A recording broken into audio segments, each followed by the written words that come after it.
इदानीं वेद स्वाध्यायो भविष्यति। अद्य यजुर्वेदस्य पंचमोऽध्यायस्य चतुर्दशं मंत्रस्य स्वाध्यायो भविष्यति। स्वाध्यायमानमन्त्रस्य युञ्जते मन उत युञ्जते इत्येतानि प्रथमानि पदानि सन्ति। अब वेद स्वाध्याय होगा। आज यजुर्वेद के 5वें अध्याय के 14वें मंत्र का स्वाध्याय किया जाएगा। स्वाध्याय किए जाने वाले मंत्र के युञ्जते मन उत युञ्जते ये प्रारंभिक पद हैं। इस मंत्र के ऋषि हैं युञ्जते मन इत्यस्य गौतम ऋषि, सविता देवता, स्वरा डार्षि जगति छंदः निषादः स्वरः। अथ योगीश्वर गुणा उपदेश्यन्ते। अब अगले मंत्र में योगी और ईश्वर के गुणों का उपदेश किया है। ओम युञ्जते मना उत युञ्जते धियो विप्रा विप्रस्य व्यतो विपश्चितः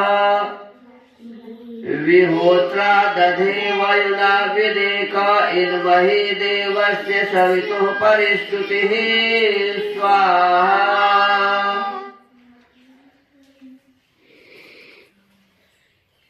इस मंत्र में एक शब्द है विपश्चितः। मेरे पौत्र का नाम विपश्चित ही है। देखो मेरे पौत्र का नाम इस वेद मंत्र में है, यानी वेद मंत्र से ये शब्द लिया गया है। अब कोई आदमी कहे कि भाई देखो विपश्चित नाम का लड़का है और वेद में विपश्चित शब्द है, इसका मतलब विपश्चित जब हुआ तब इसमें आया, ये गलत होगा ना। बहुत सारे ऐसे ही नाम हैं जो वेद में है पहले से, और वेद से लेकर के लोगों ने अपने बच्चों का नाम रखा है। तो चाहे विश्वामित्र का नाम वेद में हो, चाहे वशिष्ठ का नाम वेद में हो, चाहे जिस किसी भी ऋषि का नाम हो, जिनका भी नाम इसमें है, तो ऐसे ही समझना चाहिए कि वेद मंत्रों से लेकर के ही लोगों ने अपने बच्चों का नाम रखा है। मैं भी रखा है अपने पौत्र का नाम विपश्चित। अब इसके पदार्थ हैं, जैसे जो विहोत्रा देने लेने वाले विप्रा बुद्धिमान मनुष्य हैं, वे जिस बृहतः सबसे बड़े विप्रस्य अनंत ज्ञान कर्मयुक्त विपश्चितः सब विद्या सहित, विपश्चित किसे कहते हैं जी?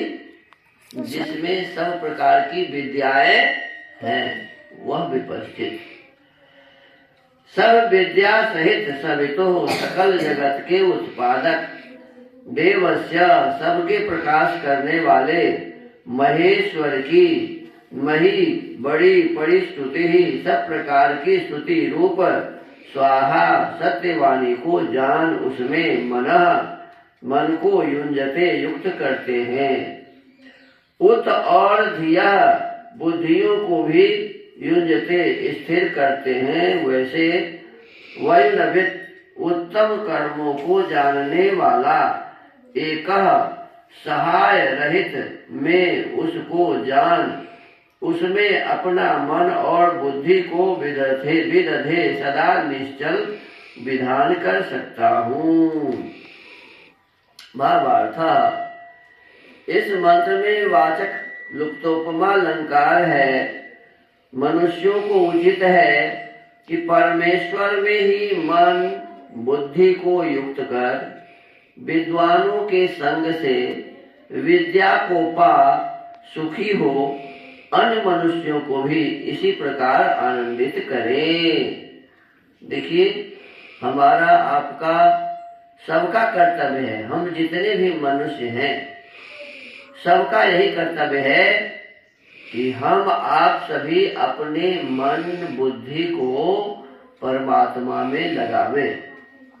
किसमें लगावे? परमात्मा में। परमात्मा से जोड़े।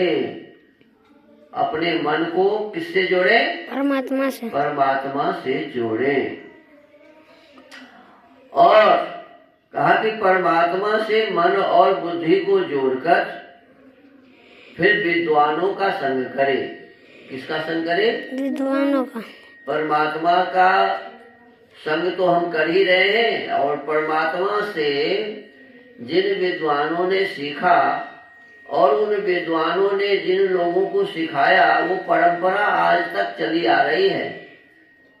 तो हमारे बीच में जो विद्वान हैं, जो ऋग्वेद, यजुर्वेद, सामवेद, अथर्ववेद और जितने भी विद्याएं हैं उसको जानते हैं, तो ऐसे ऐसे विद्वानों का हम संग करें, उनसे विद्या को सीखें, विद्वानों से विद्या को सीखें, स्वयं सुखी बने और दूसरे मनुष्य को भी विद्या पढ़ाकर सिखाकर उन्हें भी सुख पहुंचाए, उन्हें भी आनंदित करें। ये हम आप सभी मनुष्यों का परम कर्तव्य है। तो आज के इस वेद मंत्रों में हमने जाना कि हमको परमात्मा से मेल करना चाहिए, अपने मन को परमात्मा से जोड़ना चाहिए, विद्वानों का संग करना चाहिए, अनेक प्रकार की विद्याओं को सीखना चाहिए और उस विद्या के माध्यम से स्वयं भी सुखी होना चाहिए और दूसरों को भी सुखी बनाना चाहिए। तो आज के इस वेद स्वाध्याय के क्रम को यहीं विराम देते हैं। ओम।